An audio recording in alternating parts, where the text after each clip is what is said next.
Then the angels will call to the believers. And when they are known, their faces are full, you can tell they're a little bit scared, but the angels have comforted them. So the angels grab them as well. And they come to Allah subhanahu wa ta'ala. In a hadith it says that Allah will say to them, come closer. He will say, Abdi udnu minni, my servant, come closer to me. There are some special servants from Allah subhanahu wa ta'ala will say to them, udnu minni, come closer to me. That servant keeps coming closer and closer and closer until finally the nur covers him, the hijab covers him, and there is between him and Allah a veil, a different type of veil. No angel can hear or see, only between him and Allah. Abadan. No translator between them. And he hears, Allah subhanahu wa ta'ala speaks to them. In a speech, Allah's speech, we know that Allah subhanahu wa ta'ala has a speech. He told us this in the hadith and in the ayat. He speaks, he has a speech, but we don't know what this speech is like. لَيْسَ كَمِثْلِهِ شَيْءٍ وَهُوَ السَّمِيعُ الْبَصِيرُ. There is nothing like him, and he hears and sees all things.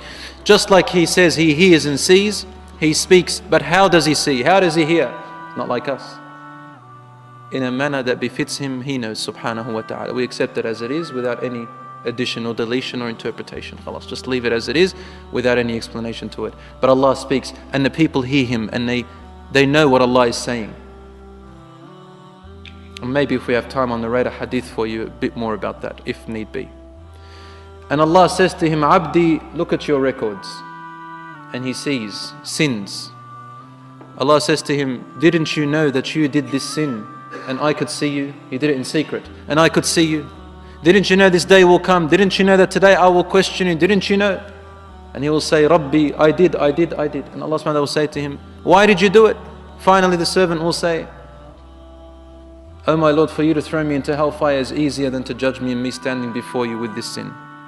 So then he looks at the other, next page. He sees another sin, worse than the other one.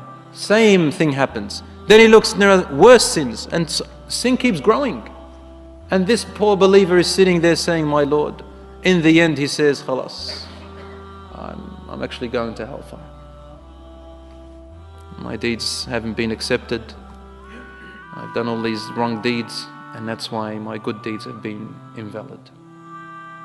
So when he is certain that he's going to end up in hellfire, Allah says to him, Abdi, you know how you kept it a secret in the former life? He says, yes. He said, why did you keep it a secret? He says, because I was ashamed of my sin, my Lord. He says, Satartuha alayka fi dunya. Don't you see I kept it a secret in the former life? I didn't expose you. And that was part of my mercy. وَالْيَوْمَ أَسْتُرُهَا عَلَيْكَ. And today, I will keep it a secret. I will not expose it. Because look, he turns the page and he sees his first good deed. Then he turns and sees a better deed, and his deeds keeps growing. Then he turns back and the records are empty. The records are empty of his sins. The angels don't know. It's wiped off. This is in the ayah in the Quran that the sins will be forgotten. And then in one other hadith, Allah subhanahu wa ta'ala says to some of them, you knew a fault of your brother and you covered it. Today I will cover yours. Yani what I mean by this is, when we do a sin in secret,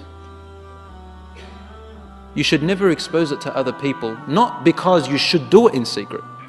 No, you feel bad about doing it, but you don't go around feeling happy and showing it off in front of other people like what people do.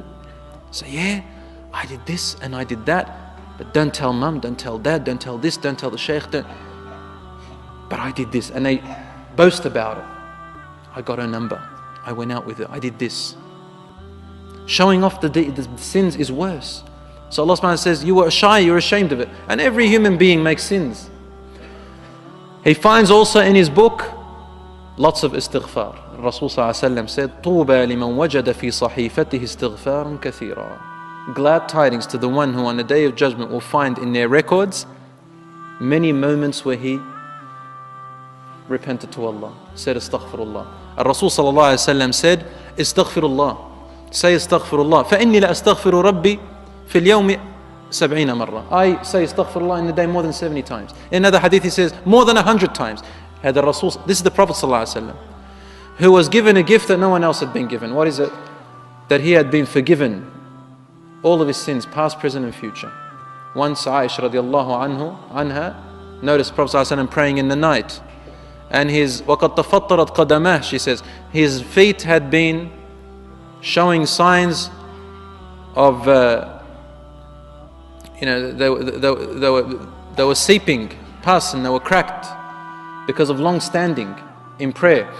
And she said to him, give your body rest, Ya Rasulullah, وَقَدْ غُفِرَ لَكَ وَقَدْ غُفِرَتْ ذُنُوبُكَ, your sins are forgiven, just give your body a rest. You know what the Prophet ﷺ was doing? He said, أَفَلَا أَكُونُ عَبْدًا شَكُورًا, should I not be at least a thankful servant? I'm just thanking my Lord for this, that's all. If someone came up to us and said, you've been forgiven everything, how many of us will continue worshipping? Rasul ﷺ didn't even need to worship in this case. Well, he did of course, but he didn't need to worry about his sins, in other words. Yet here he is, continuing to do voluntary work until his feet are hurt from sujood and ruku' and standing, and he says, Ya Aisha, afala akunu abdan shakura. Should I not at least be a thankful servant? I'm thanking him, subhanahu wa ta'ala.